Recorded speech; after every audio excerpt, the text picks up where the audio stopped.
Hi Scorpios, it's Molly with Soul School Tarot and Astrology, and I'm here with you guys today for your general and collective reading for anybody who identifies with the Scorpio energy at this time. It is not a personal reading, obviously. It's a general collective reading. And we're not going to have an extended today. This is kind of what you get, but I love you guys. Thanks for being here. So if you are looking for a personalized reading, you guys can hit me up. Actually, I currently, and for a while, like it's not like a special deal or anything like that. There's a link in the description box. You guys can subscribe to monthly readings from me for only $17 a month. So check that out if you guys want to. Follow me on social media. Otherwise, let's just get into your reading, all right? Because it's a big energy, Scorpio. And I'm not surprised coming from you. Scorpios, you guys always bring me the big energy. And I'm not mad. This is a great reading. In fact, big energy calls for big cards. And so the one deck that I have out for you guys right now is the Alchemical Visions Tarot. It's my great big, way bigger than like as big as my head cards, okay? And the images here are also very, very big. So we're going to unpack these. But let me show you something else that's really big, you guys. This is my complete works of Shakespeare. We got 3 cards on the table, and I started to hear some of the to be or not to be speech in my head. So I went and I got because my phone's right here. My laptop's back there, all right? So I went in and just got out my book, and I started looking at that speech. And then I just got the feeling like, no, the answer is somewhere else in here. The answer is somewhere else in here, okay? And the message is really trying to come through by bringing Hamlet up in this. I don't know, I'm not going to assume that everybody is an expert in what goes on in that story, all right? At the root of it, it's about a man who is faced with a decision. And he doesn't make that decision. We get to see him debating himself throughout the entire play. That's what to be or not to be. He's literally talking about, do I maybe commit suicide or do I not? Right? I think that's what that particular speech is about. All right. But he knows that there's this dilemma in front of him and he has to take action in one way or another. But he doesn't, and that's why it ends so terribly. That's why it's a tragedy. He does not make the decision, and so the decision is made for him. All right? And what he loses in that, it's almost like, and it makes sense to me now. Let me show you guys what I got here, and I'll tell you how Hamlet has to do with this reading, okay? This is you, Scorpio. Probably you, okay? Maybe if you're cross-watching, that's the Scorpio that you're dealing with. And we're going to talk about what's going on inside their mind. But you know the truth about a Scorpio. They're not going to show you what's going on inside their mind, all right? This is what's going on inside the Scorpio's head. Scorpio has just arrived in this place. It's a place of peace because it's a 4 of Swords, but it's also a place of where a choice has to be made. There's these 2 sleeping beauties, so to speak, all right? And the first energy that I got when this showed up is a backstory on what this guy has been through before he shows up in this doorway. Can you see him just stepping into this room? And everything's at peace. Everything in this room is still, it's at peace. There is clarity. Your divine is present. Okay, you've stepped through a threshold that in order to get to that threshold, you have had to go through, I'm hearing the word the bowels, some really deep, dark stuff, okay, that was within. It's all about this is like the hero emerging from the underworld where he's all like, dang, there was a lot of dragons I had to slay in there. And then he comes out the other side and you've stepped in, this is you coming out the other side and you've stepped into this new space and you know there's no going back, okay? You stepped into this new space where there's peace in your mind, but there's also a knowledge that you have to make a decision about which of these sleeping beauties you are going to awake. And it feels like a really big decision. It's going to require a lot of wisdom. I feel like your ancestors, your guides, your Jesus, whoever your Jesus is, maybe it's Jesus himself, right? and all this, the sun showing up here in the way that it does. It just, and then there's keys, which represent Hierophant. So you're definitely stepping into a moment. Ooh, there's these sphinxes here, but they're very transparent, right? Wow. Wow. This is strong, you guys. This is intense. For some of you, this actually represents a place that you have, like you've actually dreamt of a place like this. You have found yourself in your dream space in this big open hall, and you realize that like you get the opportunity to create a destiny. Oh my gosh, that's crazy. Okay. You have an opportunity to create for yourself a destiny that's different than the one that you lived in the past. When I talk about him standing in that great big hall, I'm a huge fan of Kenneth Branagh. If you guys, we're not going to talk about what he did with Love's Labor Lost, but he is a brilliant Shakespearean actor and producer of Shakespearean movies, right? So what they just showed me was that opening scene where he's standing in the hall, and there was just this great big mind fuck. I'm just going to say it. That happened in front of him. Like his dad just died, right? He makes this comment like the funeral meat's not even cold. And my mom married his brother. So you can see Hamlet's like in the middle of this, like what's even going on around me? And everybody leaves the banquet hall and he's left there alone.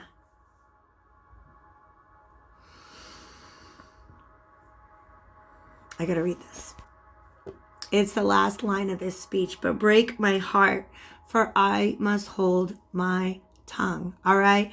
You're in a position where you have to make a decision. This is a big deal.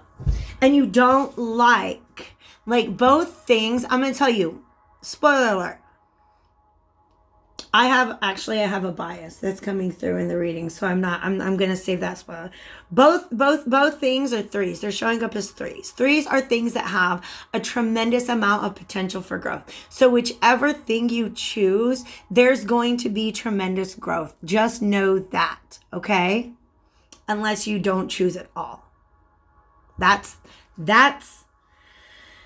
the message that's coming through, all right? There's a lot going on. I'm going to bring it in. I'm going to focus. On one hand, if you go down basically whichever thing you choose, you're going to regret not choosing the other one. Like it's just going to be hard for you. You're kind of mad that the universe is making you choose right now, but you're also understanding that the choice that you make in this moment is what's going to define your path forward. Okay? And many of you are putting a lot of pressure on yourself because you're like, if I choose wrong, then that whole underworld that I just went through was for naught. I don't know why I'm speaking Shakespearean. Well, I do know why I'm speaking Shakespearean now. It was for naught. It was just all for nothing. So you guys are really putting a lot of pressure on yourself to choose the right thing right now. But let me tell you the Hamlet perspective on this, okay? The reason why he's like, I can't speak up is because one of the things at stake is his mother. All right. For some of you guys, this represents somebody who has been a mother figure to you, either as a relationship partner or maybe your actual literal mother. Okay. This is somebody who is a part of your past. And somebody that you have a lot of reverence for. But at the same time, if you were to choose this sleeping beauty, so to speak, you're going to have to face off with a lot of inner shadows. Maybe a lot of things that you did in the past. I think there's a lot of fears and doubts, but also a decapitated head laying in her lap. So there's a lot of fears and doubts about this. Okay?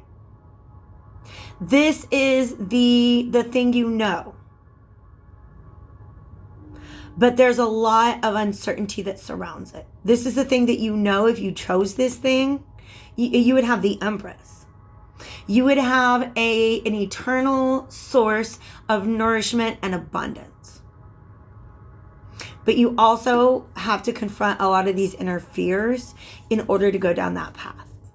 And one of the fears is about rejection, that this Empress will reject you in some way, shape, or form, okay? The other choice that Hamlet could make, if he was not concerned about breaking his mother's heart,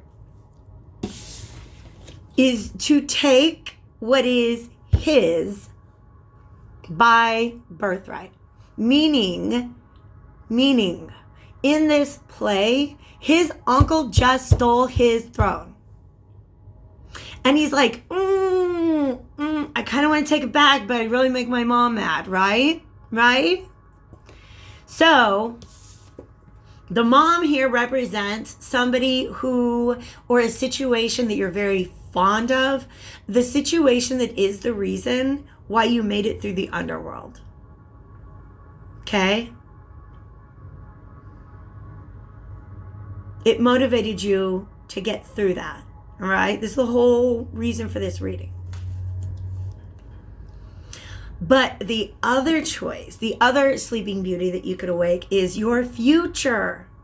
Okay? Spoiler alert, I'm going to tell you how it ends. He does not take back his throne. Some other dude shows up at the end. And they've all murdered each other. And he's like, I guess I'm the king of Elsinore now. So, by hesitating, you could lose it all. I know. Okay, so I see why you're giving yourself that much pressure. But don't, okay? Because Spirit is saying both of these things are, there is growth in both of these things. All right? But this is older energy. You see these trees. It represents ancestors. For some of you guys, this could even be a past life connection. All right? And there's this part of you that's like, okay, now that I've made it through all of my trials and tribulations and I'm in this moment of clarity and inner peace, do I go back to that? Or do I let my proverbial ship come in? This, to me, you know there's a scene in Hamlet where he's abducted by pirates, right? He is. And then he comes back. It's interesting. But what adventure he was on, right? And it actually really shifted his perspective about, like, you know, trying to figure out what decision he's supposed to make. He learned some things, right? But this is about the idea of maybe instead of going back to my past, I take all this wisdom that I have gained and I set forth on a new future. And this is what your inner child is desiring. I'm going to be honest with you. For some of you guys, if this Empress does represent your mother, satisfying your mother has kind of always meant denying your own inner child. And that says to me that comes from a dynamic where you had to deny your inner child when you were a child. Okay? I feel it in my heart, you guys. I feel the pull that you guys are feeling. And the bias that's coming through here, typically it would be like, always take the trump card. Always take the trump. Always take the major arcana. But I gotta tell you the truth. I feel like what's pulling you in this direction is a sense of obligation. What's pulling you in this direction is a sense of inspiration. Let's get out this... Wait.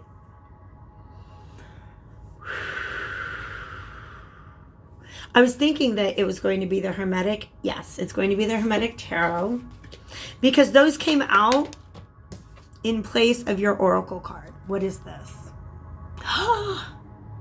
You guys are really scared of being decapitated. Look at this. Somebody is afraid of losing their head. Literally. You got two women coming through here with decapitated heads in their hands. I understand your concern. That's your fear about moving backwards. Okay? But when it comes to moving forward, is this go there? All right, this goes there. I'm just need to shuffle.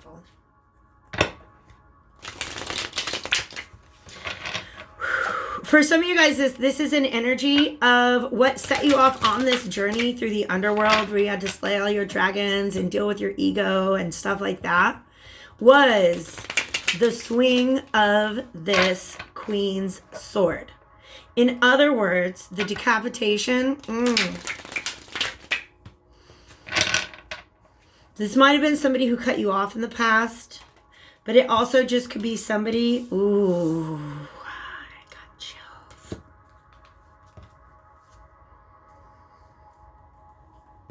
It's somebody who spoke a truth to you for sure. That got you thinking about some things. Okay? And for some of you, the dynamic here is, I know that I could do better now. But to prove that to yourself is going to require a lot of hard work. And it's the Ten of Wands, which in this deck is the Lord of Oppression. In order for you to go back and make the past right, you're going to have to forfeit the future that's available to you. You're going to have to oppress that future that's available to you. And the truth is, this is a part of you that's like, you know what? I in the past, I should have shown up as the Knight of Pentacles, and I can go back and I can Knight of Pentacles the situation. And Spirit's almost saying, no, it's time for you to be a king. Hamlet, Prince of Denmark. It's time for you to be Hamlet, King of Denmark. Okay? I hope this is making sense to you, because it's making sense to me. What made me be like, whoa, was this High Priestess energy came out. That Empress, you said, look at this. You see these like concentric circles coming out? Right? She spoke a higher truth. She taught you a higher truth. And that's what she was meant to do. I'm hearing that. And that's what she was meant to do. So in order for you, the best thing that you can really do to make this past situation right is to learn from it and to move forward with that knowledge and that wisdom. But I think this whoever this person is from your past, something about them coming on, chopping off your head. They're showing me that, like, it's all gross, but like the head falls down to the feet and stands up and looks at the person and is like, oh, is that who I've been? Is that who I've been? And that's what led you through the slaying of the dragons. You definitely feel a strong sense of obligation to the Empress, to the High Priestess, to the feminine energy, whoever that is, that got you through this journey. But there's other energy surrounding this Three of Wands that really wants your attention at this time. Look at that. This is the Ace of Pentacles and it's reversed. That is a warning for you guys that you might be missing out on something that is calling you towards the future by trying to figure out how do I make right the past? What are you talking to me about? Oh, trumpets. They're like little British police officers. I don't know what they are, but they're blowing trumpets. That is major judgment energy. It's a calling that's calling you into the future. It is a destiny, but it's big. It's big. And another thing that's interesting to me is I would not typically associate Venus. Maybe it's... So I guess the Three of Wands, I don't know why I want to call that Venus in Sagittarius.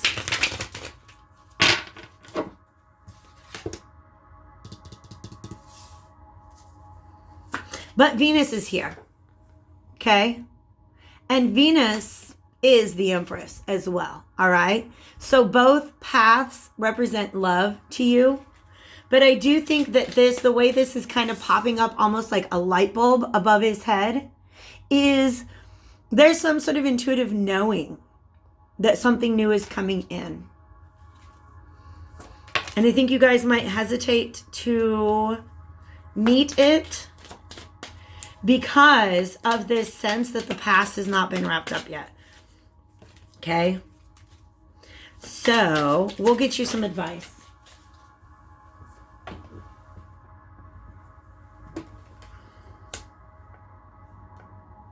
You want to feel grounded before you move forward.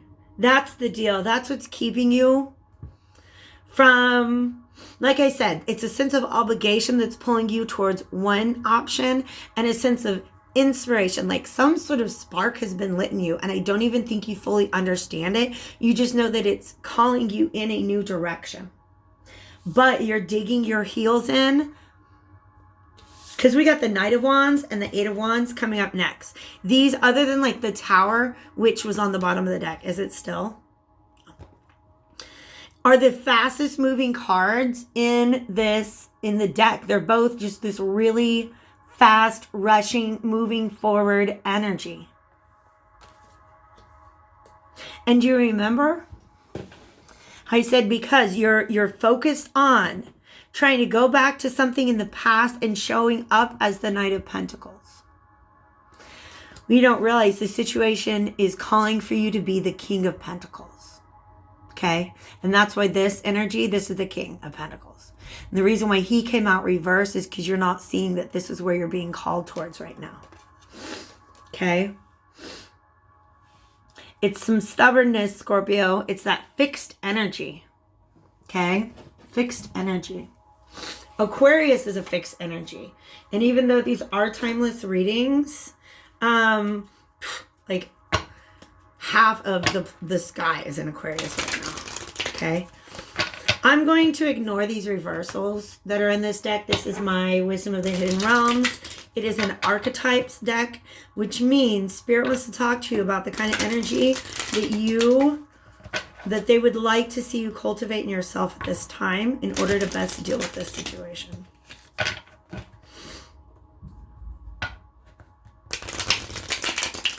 Like, I once wrote a whole paper on, there's this scene where they get into an argument, Hamlet and his mom, and they keep going back and forth between using you and thou. I wrote like an 8-page paper on their use of you and thou, because you can trace the roller coaster of emotions that they're going through, because there was a certain emotion that was attached to calling somebody thou. All right, the resting tree and the arrow master. All right, yes, the resting tree is this Four of Swords. All right. Let yourself be in this space of peace and contemplation. In fact, I feel like you guys showed up in this room here, this decision point, expecting to have everything that you need in order to make that decision. Spirit is saying, allow yourself to rest here for a moment and really think less about the way that you would rather have had the past unfold, and think about the way you want to see the future unfold. Okay? Peace and stillness. This is a lot of rest energy. Okay? And then the arrow master. This arrow master, all about same energy as the Three of Wands. Making plans to move forward. Really thinking about the direction that you're moving in. And then I got this, wow, I got this sudden like vision that these cards are starting to float away. Meaning, if you're not there at the dock when this boat shows up, you're not ready to get on that boat, you might watch it float away. Okay? Don't be a Hamlet. Don't let Fortinbras come in and take your glory and take your throne. Okay? You are no longer Hamlet, the Prince of Denmark. You get to be Hamlet, the King of Denmark now. Whether you're masculine or feminine, all right? That's the message that's coming through for you guys, Scorpio. But some of you guys are wondering how to deal with the Empress still. And the message coming through there. Let me get that out and then we'll wrap it up. Spirit, what is the message? How does Scorpio deal with the Empress energy now? Because you feel like you're leaving it behind. The Sun Dancers. Joyful activity, celebration of life, abundance. Listen, this is about celebrating the past and understanding that it unfolded the way it was meant to. And I think the Empress sees that too. And if she doesn't, then, I mean, I think she will because she's upright. But you see how we've got this gold and purple? That's the energy that she radiates. And I feel like the whole purpose of this process was to get you to be able to generate that energy within yourself. So rather than going back to the source of it, understand you are now the source of the growth in your life. All right. I love you guys. Take real good care of yourselves. Hit the like button if you liked it, and I'll see you later.